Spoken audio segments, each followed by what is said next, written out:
In today's Leeds news, 49ers 158 million Leeds spend. Raphinha credits Cooper for settling in. Max Wober realistic about Leeds' return. Harrison's next move and rumour mill stories on Mohamed Amoura.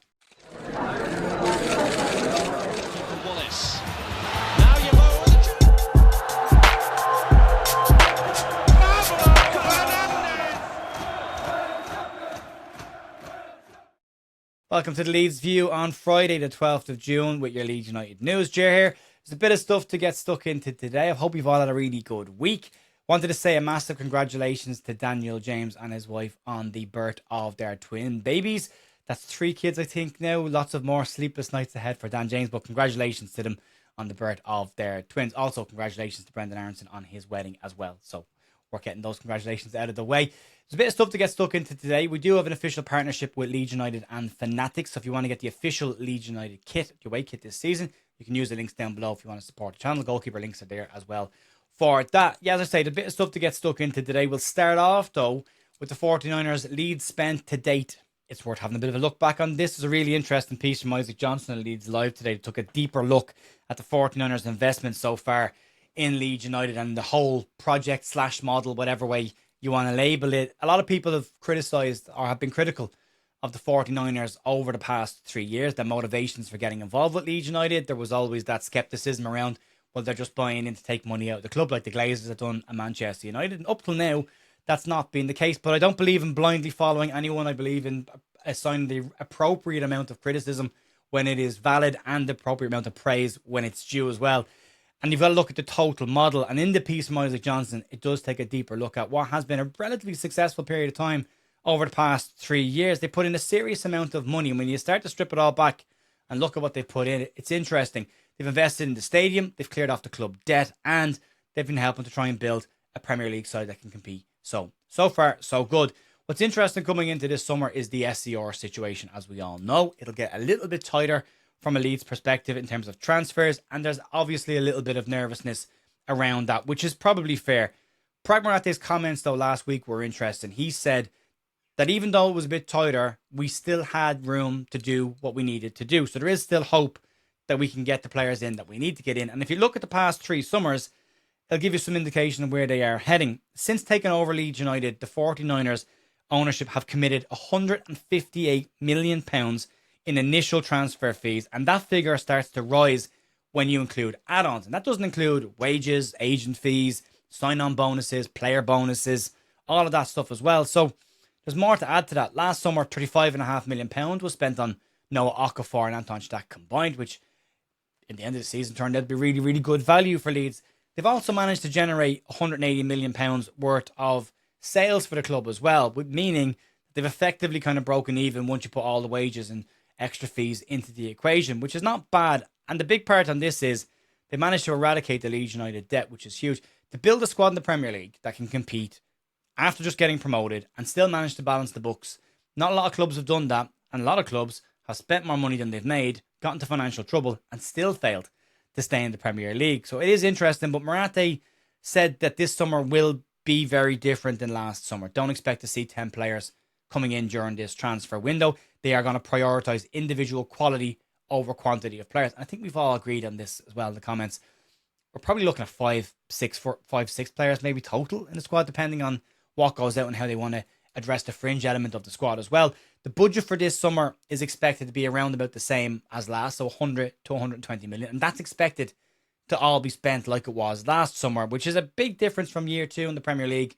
The last time we went up and we brought in 2 players, I think Junior Firpo and Dan James were the 2 that came in at that period of time. So we are expecting a better summer, at least from that perspective. I suppose the bottom line on this is whatever regulatory noise there is going on, expect Leeds to have a relatively decent summer, or at least try and continue to back the project that they have backed up until this day. Again, as I say, they put real money into the club. They've avoided putting the club into any kind of major debt. They've increased the ability of the squad. They're investing in the stadium now as well. So all very good so far. But football is football, and we'll have a large amount of what have you done for me lately come the end of the transfer window, and we'll judge this summer's window at the end of the window, and we'll see if we've missed out on anybody or if Daniel Farke has gotten the full deck of cards that he wants. But so far, over the last 3 summers, the record has been relatively decent, and the bulk of those players have formed the squad that we saw last season. So That's the benchmark to base them off this summer. We'll move on. Didn't expect to see this story popping up, and that's about Raphinha and Liam Cooper. And Brazil are getting ready to kick off their World Cup campaign. And former Leeds United attacker Raphinha has been reflecting on his time at Leeds United and has been singling out former Leeds United skipper and centre-half Liam Cooper as a major factor in helping him settle in at the club. Raphinha singled out Cooper as the person who made the biggest difference when he first joined Leeds United, when he arrived in England, didn't speak the language, didn't know anything about Yorkshire, and wasn't used to the winter cold that you get up in West Yorkshire. He has credited Cooper as the person who helped him the most to get through all of those early stages at the club, which was hugely important. I suppose it reflects on a couple of Leeds United players right now. We've seen Sam Byram and Alex Cairns both get offered contracts. Some people aren't happy about that, others are. And it's an interesting piece because they're not on huge amounts of money at the club. They're not really affecting the wage budget. They'll have a bigger part to play. We don't know what the entire scenario is around them at the club. But I think if you look at this and the comments that Raphinha's made about Cooper and you apply them to what's been said about Alex Cairns and Sam Byram, they've helped players settle into the club. They're both Leeds lads and they understand what it is to be Leeds, and they can educate new players on exactly what that is. They're hugely important to creating the culture that's in that dressing room right now. And if you listen to how other players at the club talk about both of them, they're very, very highly regarded. And having that culture in the dressing room is hugely important. You might not always see what they do on a pitch, but the impact they have on the entire squad is really, really important. And we don't know exactly what that is. But if you listen to the players, it's hugely important. So from that perspective, having those kind of people around your club is really important to have. And we don't know, again, what the future looks like for both of those players. But given comments like that from Raphinha about Liam Cooper, about these players helping new bodies to settle in, there's a group of new players going to come in again this summer that will need help re-acclimatising to West Yorkshire and settling in England. So we'll see. Let's talk about Max Verber. We're going to talk about two players, Max Verber and Jack Harrison, which I think we all expected to pop up at some point. But as we know, Werder Bremen hold a relatively low option to buy in Max Verber. But given the fact that he has had an absolute injury nightmare this season at Werder Bremen, it is incredibly, incredibly, incredibly unlikely that they will pick up that option when it clicks in at the end of this month. Max Verber managed a total of 35 minutes of Bundesliga football this season due to two pre-series injuries that he picked up. So as I say, it's very unlikely that they'll keep him, and he'll likely come back to Leeds United this summer. And he's pretty realistic about that as well. The one thing here is that Leeds are going to want to get players off their books this summer. And people like Jack Harrison and Max Verber are the obvious names given wages that they're on at the club. But he is expecting to return to Leeds United this summer and is very realistic about what he is facing into. He was asked about potential moves and interest in him this summer. And as you can imagine, he said there was very little interest in him. But he was speaking with DAB Der Audio Beweis, and he said the following. So far, relatively little. I'm pretty sure I won't be the most sought after player at Leeds United anymore. That much is clear to me.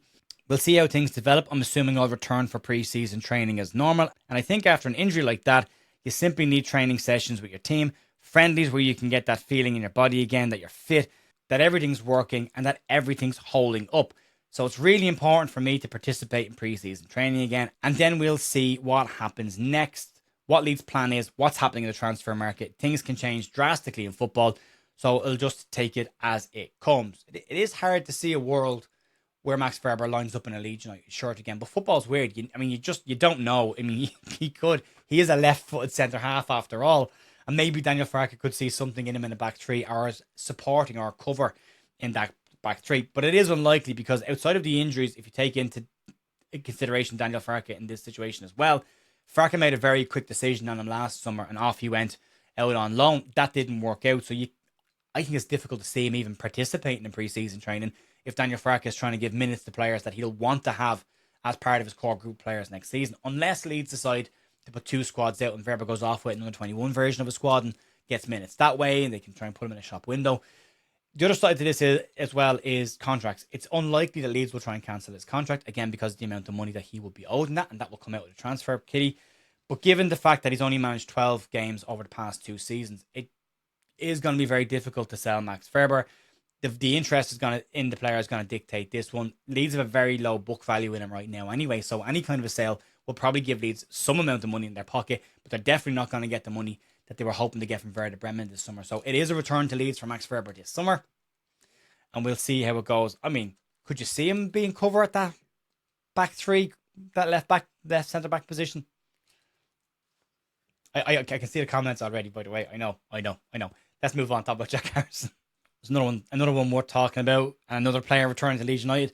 Jack Harrison, unlike Wober, had a slightly more successful loan. I think you could probably word it at Fiorentina. He went in there when they were in the relegation zone. They avoided relegation, and he managed to get a goal and 3 assists in his 10 league starts at the club, which is better than he's had in a while. His best output actually since the 23-24 season. So some measure of success there. However, Fiorentina are also said to be very unlikely to pick up the purchase option on Jack Harrison next season. And the issue for Leeds with Harrison coming back is he is one of the highest earners in the club. So Leeds will want to get those wages off the books if they can, but it's unlikely a move to Fiorentina will happen. Now, Jack Harrison last year in Italy did speak about the next stage of his career and wanting to be somewhere where he is happy and content and can play football, and maybe he's putting that over any level of football, which makes the next report a little bit interesting. Reports coming from American outlet Blazing Musket claim that MLS side New England Revolution are interested in buying Jack Harrison from Leeds United this summer. Jack has a history in the MLS, played for New York City, is well thought of over there, and would likely go over and make an impact, no problem at all to him. The issue here is what Leeds will want. Leeds will want a 7-figure fee for Jack Harrison. He's not going to get his contract cancelled at the club because I believe he's owed somewhere in the region of 9 million quid if that happens. So that's not going to happen because that comes out of the transfer kitty this summer. So that's not going to happen. But getting him off the wage bill is something Leeds are going to want to do. He asked for the move in January. It seemed like he wasn't a major part of Daniel Farke's plans. So all of that lines up. Fiorentina's option was £6 million to buy him. Leeds will likely want to get that, but I think it's very unlikely the Leeds United will be able to get 6 million quid. If they do, by the way, excellent work, but I think that'd be pretty tough. But Harrison does look like one of the very obvious choices to move away from the club this summer, as we've said for the last, 3 summers at this stage. So we'll keep an eye on it. We'll see what happens. Let's go into the rumour mill territory and take it with a pinch of salt.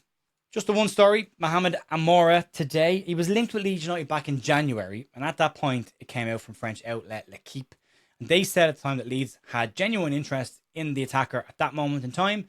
Didn't happen, but they would likely revisit it in the summer.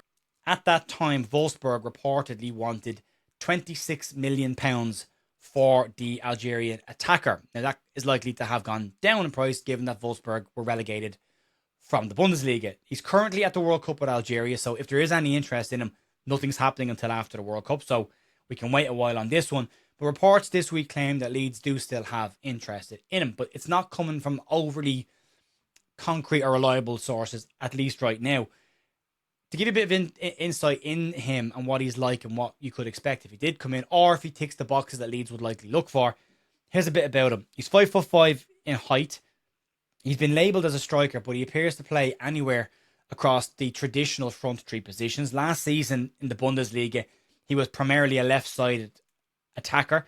He is right-footed. He started 25 Bundesliga games last season, scored 8 goals and got 3 assists. He is very, very quick. He's very decent in 1v1 situations.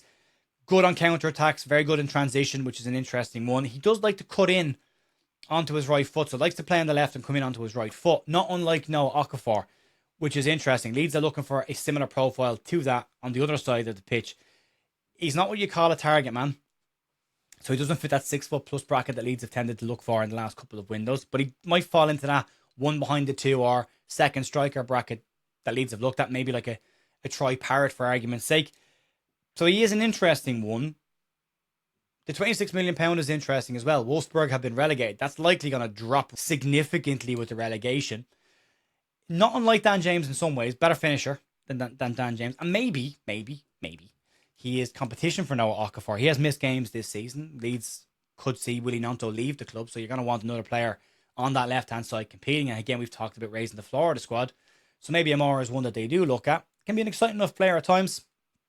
Interesting to see. What did he get? 8, 9, 10, 11 G&A in 25 Bundesliga games last season. Not bad for a side that were relegated. So put him around better players and create more opportunities for him. You never know. So an interesting one, but we'll cover it in more detail over the weekend in Transfer Talk. You can check that out if you want it. That'll be it for me today, folks.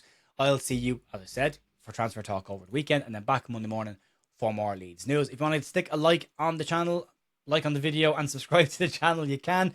And I'll talk to you soon. Enjoy the rest of your weekend. See you later.